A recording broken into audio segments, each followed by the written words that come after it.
Hey, Scary here. Decided to take an after lunch walk. So we're up on the top of where we live, where the hamlet is, looking over the forest and beyond, and all farmland around here. A little farm over in the background there. Actually, I made some notes this time just to share some more thoughts.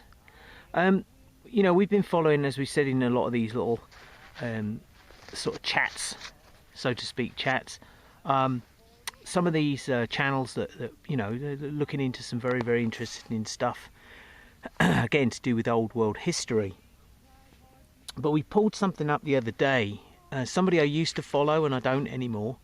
No disrespect, I mean, he's a bit of a legend, won't say who it is, but just some of the videos are just getting so ridiculous now.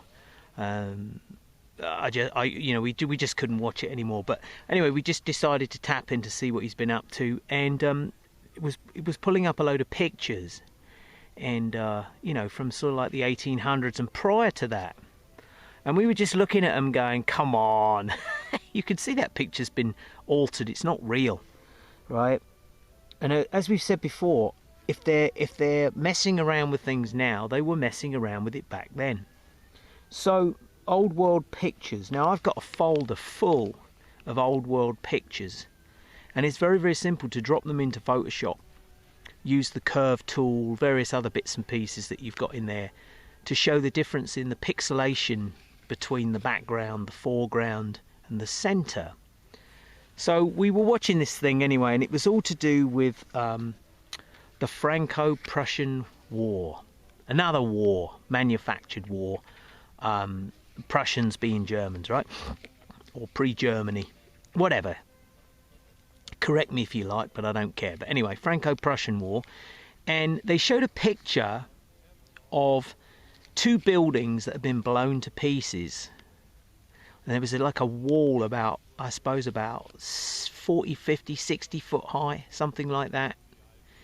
And the whole centre of the building's gone, and then there's a building on the other side, and that's been completely mullered up. But right smack bang in the middle, joined to this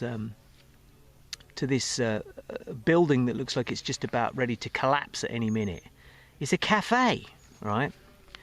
And the question has to be asked as to how did these buildings end up like this? But the cafe doesn't have a scratch on it. In fact, in the picture, there are people sitting in front of the cafe on tables and chairs, right? And there's a guy sitting almost with his back leaning up against this massive brick wall that looks like it's just about ready to fall over. And there's like, so they would say, you know, well, you know, that happened ages ago, and then they rebuilt the cafe, and it's like, really? Okay, fine. And then you look at the road in front, and it's kind of like a brick paved road. How they did that back then, I don't know. Neither does anybody. And you can see that the road is way too big for the people that are standing just behind it.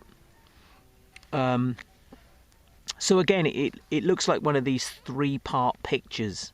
You've got the blown up bit, you've got the bit in the middle, and then you've got the bit at the front. And then when you get the old magnifying glass out, because this was on YouTube, when you get the old magnifying glass out and you look at the sign on this cafe, it says cafe, beer, and then it says München, okay? But this is supposed to be in France. Why is this put down as a French cafe with obviously a Prussian-German name at the bottom? And then, so anyway, I took a screenshot of this picture. I actually found the picture as well, but it was very small, so I took a screenshot and I dropped it into Photoshop, and you can see quite clearly that the background, the centre and the foreground are all composites laid one over the top of the other. And you can see that in many pictures from this, you know. So we're watching these channels and they're going, look at this, look what happened here, this is crazy, you know. And it's like, yeah, it is, but don't the pictures look a little suspect? Now, I know that most of the people that look into this understand that, but it doesn't really make us look good when we're believing stuff that's obviously, or we're led to believe that these pictures are real but there's something not right about them. And the question again is, why would anybody need to fake something if the real thing was there? And there are some very compelling pictures that show incredible things that have happened, but how they happened and the narrative is all a bit sketchy, you know. Do cannonballs really do that kind of destruction? You know, blown apart, whereas these pictures look like things haven't been blown apart. They've almost literally collapsed in on themselves. How was that? How did that even happen? So it's interesting when you look in those, and of course we see the same pictures, as I've said many times. The old yellow and blue, the little green man, you know, over in you know where. The pictures just obviously scream out you that they've either been staged or they just look so ridiculous. It's just like, come on, if anybody believes that that is a real picture of that thing coming out at the end of that thing that that guy's got on his shoulder, I can't help you, do you know what I mean? Right? But so, you know, the old term, nothing different under the sun, once again creeps into play, doesn't it? And again, we've been given eyes to see and ears to hear and a heart to feel what is right and wrong. Just see, we've got a very sort of ghosted sun there, and it is actually just starting to snow here, which we've been waiting for ages. But anyway, so that was one thing. And I was going to sit down and do a big long one with pictures in and stuff like that, but it's just like, what's the point? There's no point. But anyway, we go back to, just want to show you an example of something. And again, those out there that are in the know and those that will tell you, well, you know, you're an idiot and you don't know what you're talking about. That's fine. I really don't care what anybody thinks. I haven't done for a long time, but let me just go around here and show you that little, see that building there, right? Well, this was 3 houses that's gone into one, and it's just had a new roof put on it, and it's been empty. Well, we've been here nearly 18 years in April, and this place has been derelict. Okay, so we had 5 guys working on this building, 5 guys, right? And it has taken them 2 years to get to this point. And this is a building company, 2 years, all right? And the roof's not even on yet. Well, the structure's on, but the roof's not on. It's been open to the elements. 2 years. Now we look at Chateau Frontenac, which I bring up all the time, and they tell you the time period that was built in, and you've got to say to yourself, really? With horse and carts, and men with little hammers, you know, and the odd shovel. No pictures of it ever being built, by the way, or nothing that's looks even real. Well, someone built it, right? But 2 years to build that, to a point where they haven't even got any windows or doors in it yet. And they'll come up with, yeah, there were more people that were around to work, and people worked harder back in those days, and so on and so on. You know, when that house was built, we've got a road here. You can see a tarmac road. Well, of course, when that was built, there wasn't a road here at all, if there was even a mud track. So it's interesting, again, to look into those things and realise that there's something very, very off about the story that we're told, and the reason that they get away with it, lies after lies after lies, is because people put up with it, anything for an easy life and so on. Another thing is quite funny, I had what I like to call the 33 moment. Again, those of us that look into various groups of people and organisations and so-called secret societies. Well, of course, they're not secret. If they were secret, you wouldn't know about them, right? That you're told about this for a reason. I had a couple of corker 33 moments yesterday. The 33, you can look into that yourself. Again, whether it's Freemasonry, whatever you want. But I was watching a great classic film from 1936, and the woman in it who played the one of the lead roles, she was completely bonkers, but she was cute as well. So, and I was like, I wonder who that was. Anyway, I looked her up, and obviously long gone, but died in a plane crash. 33 years old. That's interesting. There's another one. I see it all the time now. What is causing us to see this all the time? Was it always there and we just never saw it, right? Or is it just coincidence? Then I pulled up a video. It was for my studio software by the company in Germany. So I pulled up this video, which was a teaser, and there's three of us in there: Mitch Malloy, another guy, Siegfried, and myself. And it's a cool little clip, you know, to promote their product, which we obviously endorse. 33 seconds long, not 33 seconds and 5 or 34, no, 33 seconds long. So within 20 minutes there were two 33s rammed right in my face. Every time I look at my watch, I was just coming out the door to come up here to do this, and it was 12:33. Now what is that? Is that just something, or is it nothing? I think it's something. Something is showing you, telling you that our reality is not necessarily what we think it is. And again, it doesn't take very much to kind of work these things out. Once you see, and once you have the eyes to see, there's no going back. And then that makes this sort of adventure that we're living really exciting. You know, we go back to the 91 Divic. Thanks, Dom and Chris. The 91 Divic nonsense back at the beginning of you know when, a few years back now. How many people that don't trust government went along with the 91 Divic? An incredible amount of people. How many people that don't trust the system went along with it? How many people that know that something is not right went along with it and continue to go along with it? And you know, we've been having this thing, just sounds like a chopper coming over, helicopter. They're obviously looking for me. When you look at, again, you go back through these so-called historical records, and you've got what they call these resets of society, where you've got empty cities with just nobody about. You know, go back to 2020, and what do you find? You find empty cities because everybody was locked up. Why is that? Yeah, here comes a copter, a military one as well. Anyway, so it might blow this video out, but so there you go with the you know, everybody locked up, empty cities, apart from a few people brave enough to go out and have a look to see what's going on. I don't know if you can see that. Probably can't see that, but yeah, there's another group up there not to be trusted. I digress.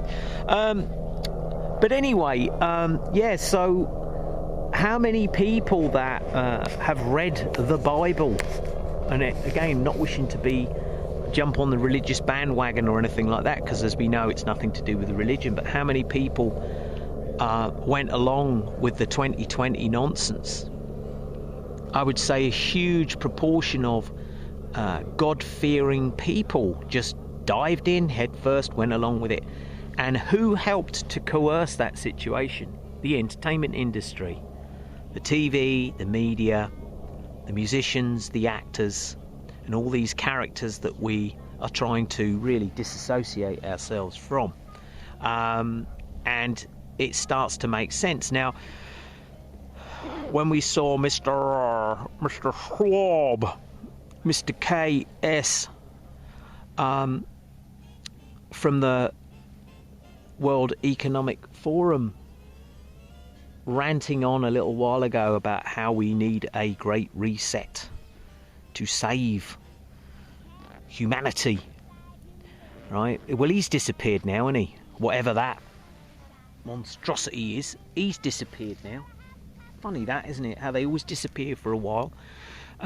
So maybe this time round, instead of having to blow stuff up and create giant conflicts, maybe they discovered a way, and this is putting it out there, but maybe they've discovered a way to reset the system and get rid of lots and lots of people in the process. Might take a few years, right?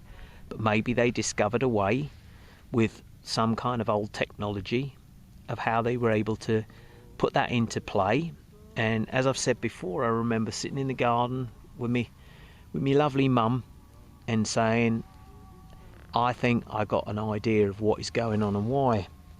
And, you know, really, did I have an idea? Of course I didn't, but I just assumed something didn't feel right. And that now seems to be falling into place bit by bit.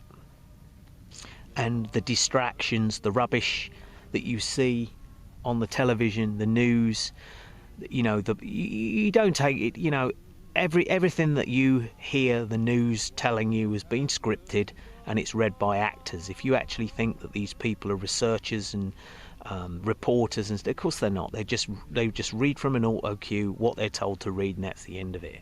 So, you know, there's this big thing to look at, and we're already, like I said, we're already almost halfway through the month here of January. They're already pushing summer holidays and the Olympics, and of course Valentine's Day is just round the corner. All the shops are full up with stuff already. No wonder the year goes so quickly. And everything that you see is fear-based, because if you didn't watch it, you wouldn't really have anything to be afraid of, would you? And fear is their greatest key, is to keep people in fear. Oh, we better not do this, we better not do that, you know. And again, the quote from John Levy, I urge everybody to participate in civil disobedience. And that doesn't mean violence or protesting or anything. It just means learning the power of the word no. No, I'm not going to do that, sir. Sorry. That doesn't mean, like I said, speeding, parking out someone's house, you know, on their driveway, robbing your neighbour. We're not going to do things like that. But no, we're not going to go along with what you're trying to sell, because we know it doesn't feel right. If it feels right, that's fine, but it doesn't feel right, so we're not going to go along with it. So anyway, middle of the month, it's going to be interesting. A few little flakes of snow, but it's stopped already, which is disappointing. But just think about these things, and again, go and do a little bit of research. And once you see there is no going back, once you see it's right there in plain sight, right in front of you. You know, the old cliches. Remember the old cliches? Couldn't see the wood for the trees. But it's time for people to do their own research, work things out, not be afraid of committing themselves to something that they believe in. And this goes, you know, this even covers some of the things. I was talking to my good friend in Australia about some new music that we're doing and so on, and it goes into the whole realm as well of, you know, people that make promises they can't keep, people that tell you they can do something and 3 months later you're still waiting. You know, you have to cut yourselves off from certain people, not because they're bad or anything like that, but because if it doesn't work for you and it's not what you're searching for, you just have to let them take their own path. You know, in our field of work, it's no different to anybody else's. And I was talking to my brother about this only last night, and it's the job, the career is the same. The mentality has to be the same. It's just the uniform that changes. So whether you're in the Army, the Navy, the Air Force, whether you're a drummer, studio producer, whether you're a chef, or you run a restaurant, or you're a builder, or carpenter, whatever, or a mum looking after the kids, you know, it really doesn't matter what uniform you wear and what tools you have to use. What is important is the mentality that makes you get up in the morning and makes you want to go out there and do something and enjoy what you're doing to the best you can. And if you enjoy something, you're going to want to do it more and more, and if you don't, it's time to perhaps look at a different career. And we're talking to a guy at the moment, a friend of my brother's, you know, who's trying to pull something together, and I think what he's doing is really important. But he also is somebody, like all of us, has to listen and make definitive decisions and do research.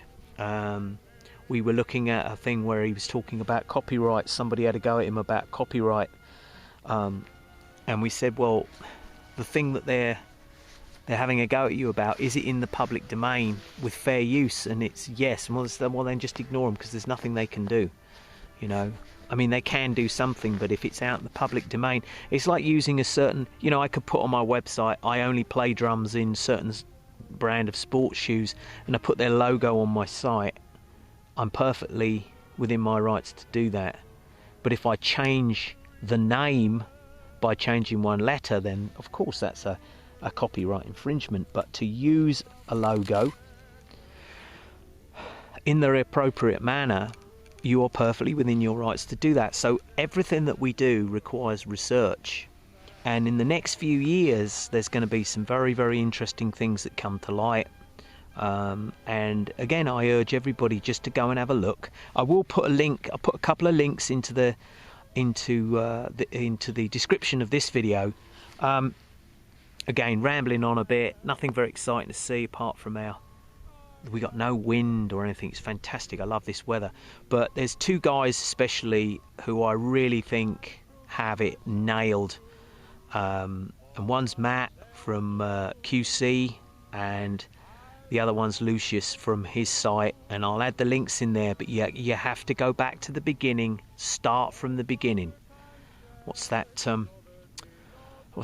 Start from the very beginning. It's the only place to start, or whatever. You have to start from the beginning and just sit and listen and look at what is being presented to you and take a percentage of it. That if this is actually real, then we have to look at things in a different way. And I think the way Matt, although I think he I don't agree with everything, as none of us do, his rendition of our reality is obviously not real, is spot on, and he's very, very funny as well. Actually, both the guys are very funny. Sarcasm is a wonderful thing. So anyway, that's it. Middle of January. Gonna head on back. I got a appointment to do with music. Great stuff. So everybody keep doing what you're doing, and just realise that what these characters tell you, they are not interested in helping you, and they are not on your side, period. And that's as far as it goes. None of them. And every single thing, if not a blatant lie, has an absolute massive element of lie added to it. Anyway, that's me, over and out. And anyone who listens to this, thanks for listening.